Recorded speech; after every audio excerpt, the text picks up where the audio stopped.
हाफिज आसिम साहब आपके बारे में क्यों ना बात करें? भाई ये वकील आवाज उठाएगा, ये बात करेगा, क्योंकि मैंने आईने पाकिस्तान की बात करनी है और तुमने आइन के साथ खिलवाड़ करना। आप कबीना लेके आओ तो आपका जिक्र ना हो। जनरल आसिम मुनीर साहब, कल को हमारे बच्चे तुम्हारे बारे में भी यही कहेंगे कि वो एक जालिम आदमी आया था जिसने पाकिस्तान का नक्शा बिगाड़ कर, मैं तुम्हें वहां से मारूंगा, तुम्हारा निशान तक नहीं। आप एक डमी हुकूमत लेके आओ तो आपका जिक्र ना हो, आप सेनेट में छेड़छाड़ करो तो आपका जिक्र ना हो, आप लोगों को घरों से उठाओ तो आपका जिक्र ना। नाज़रीन, वीडियो आपको दिखाता हूँ एक बहादुर वकील की, जिन्होंने पूरी भरी महफिल में जो है आर्मी चीफ का नाम लेकर उनको मुखातिब करके उनको पैगाम दिए हैं और बड़ी ही सख्त बातें की हैं।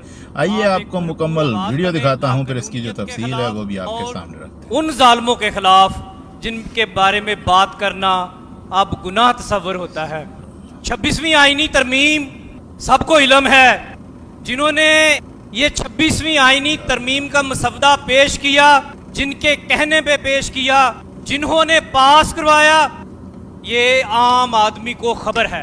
लेकिन आम आदमी को अब ये भी एहसास करना पड़ेगा कि 26वीं आईनी तरमीम इतनी अहम क्यों है, इसकी अहमियत क्या है कि इसके ऊपर इतना पुरजोर हम आवाज उठाते हैं और हम चाहते हैं कि ये रिवर्स हो, क्योंकि इस आईनी तरमीम में जो अपॉइंटमेंट का प्रोसीजर अडॉप्ट किया गया है जजेस की अपॉइंटमेंट का, वो इतना बेहुदा है कि एग्जीक्यूटिव ने सारे इख्तियार अपने पास रख ले हैं कि जजेस अपॉइंट भी उनकी मर्जी से होंगे, फैसले भी उनकी मर्जी और मंशा के मुताबिक करेंगे, परफॉर्मेंस भी वही जज करेंगे और फैसला भी वही करेंगे कि कौन से जज को कहां पे तैनात करना है।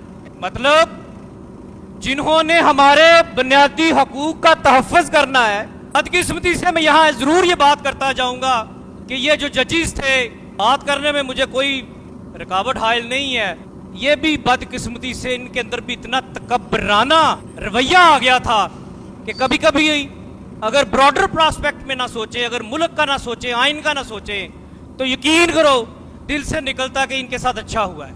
लेकिन हमने चूंकि अपने पाकिस्तान को देखना है, आईने पाकिस्तान को देखना है, तो इनकी चीजों को नजरअंदाज करते हुए भी ये जो फरसूता 26वीं आईनी तरमीम जिन्होंने पास करवाई, वो कहते हैं कि हमारे बारे में बात ना हो, लोग हमारे बारे में, हमारे अदारे के बारे में बात ना करें। भाई क्यों ना करें जनाब?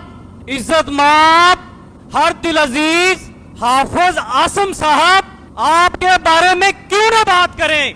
आप 26वीं आईनी तरमीम मंजूर करवाओ तो आपका जिक्र ना हो, आप कबीना लेके आओ तो आपका जिक्र ना हो, आप एक डमी हुकूमत लेके आओ तो आपका जिक्र ना हो, आप सेनेट में छेड़छाड़ करो तो आपका जिक्र ना हो, आप लोगों को घरों से उठाओ तो आपका जिक्र ना हो। भाई ये वकील आवाज उठाएगा, ये बात करेगा, क्योंकि मैंने आईने पाकिस्तान की बात करनी है और तुमने आइन के साथ खिलवाड़ करने के काम करने हैं। हम आवाज उठाएंगे और तुम्हारे ईवानों में ये आवाज पहुंचेगी। जिस तरह आज जिन अल्फाज के साथ जनरल जिया का जिक्र होता है, परवेज मुशर्रफ का जिक्र होता है, अयूब खां का जिक्र होता है, कल को हमारे बच्चे तुम्हारे बारे में भी यही कहेंगे कि वो एक जालिम आदमी आया था जिसने पाकिस्तान का नक्शा बिगाड़ के रख दिया। तुम इन सतही सोचों की तरह छोटे फायदों के लिए पाकिस्तान को सैक्रिफाइस कर रहे हो।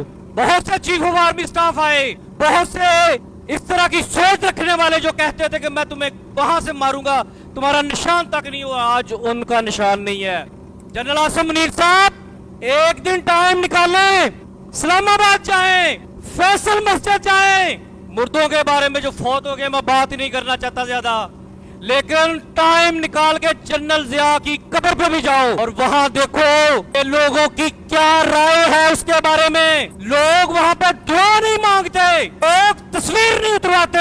हालांकि फैसल मस्जिद सिर्फ एक इमारत है।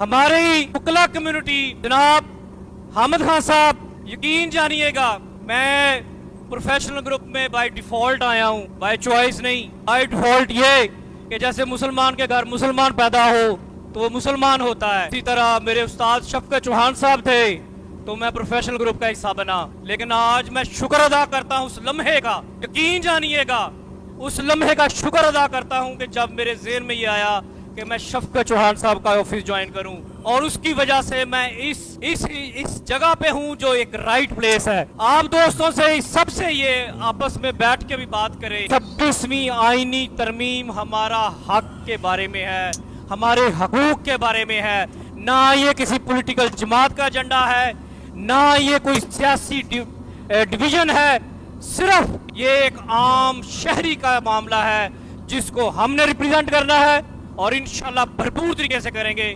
آپ لوگوں کا بہت شکریہ۔ ناظرین ویڈیو دیکھیے، آپ نے بہادر وکیل کہہ سکتے ہیں یا سرفرا وکیل، انہوں نے جو باتیں کی ہیں وہ بڑی ہی عجیب و غریب ہیں۔ انہوں نے آرمی چیف کا نام لیا ہے اور مخاطب کر کے ان کو یہ بھی کہا ہے کہ میں کیوں نہ آپ کا نام لوں۔ بڑی عجیب و غریب باتیں کر رہے ہیں وکیل صاحبان بھی، لیکن اس ملک کے حالات جو ہیں، اس میں جو کچھ چل رہا ہے، جو مہنگائی کے حالات ہیں، جو غریب عوام پر بیت رہی ہے، اس پر کوئی بات کرنے کے لیے تیار نہیں ہے۔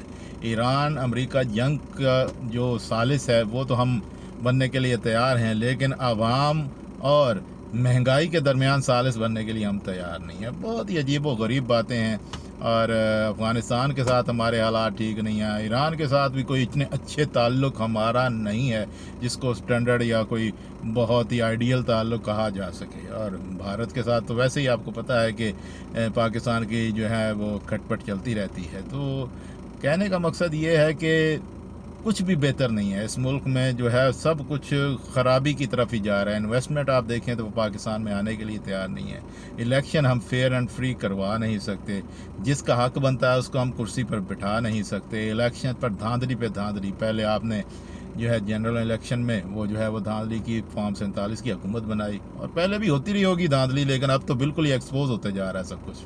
اور اب جو ہے کشمیر میں جو ہے وہ جس طرح کے الیکشن ہوئے ہیں وہ سبحان اللہ ہی کہا جا سکتا ہے۔ تو اس لیے پاکستان کے جو حالات ہیں وہ غریب کے لیے تو بہت ہی خراب ہیں۔ 2 وقت کی روٹی جو ہے وہ پہلے وہ غریب کہا کرتا تھا کہ 2 وقت کی روٹی چھین لی، اب تو حالات یہ ہیں کہ فاقے پہ فاقہ چل رہا ہے، اور 1 وقت کی روٹی بھی شاید وہ غریب کو نہیں ملتی، کیونکہ خود ہی جو حکومت کے فگرز ہیں وہ بتاتے ہیں کہ بہت ہی زیادہ جو ہے وہ عوام غربت کی لکیر سے نیچے جا چکی ہے، بلکہ کروڑوں کی تعداد میں ہے۔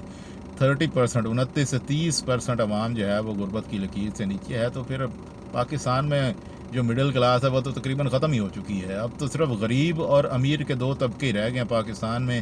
جو غریب ہیں وہ بڑھتے جا رہے ہیں، اور امیر جو ہیں وہ اس ملک سے نکلتے جا رہے ہیں، پیسہ بھی نکال رہے ہیں، اپنے فیملیز کو بھی نکال رہے ہیں، بچے ان کے ویسے ہی پہلے باہر پڑھ رہے ہیں۔ تو بہت ہی برے حالات چل رہے ہیں۔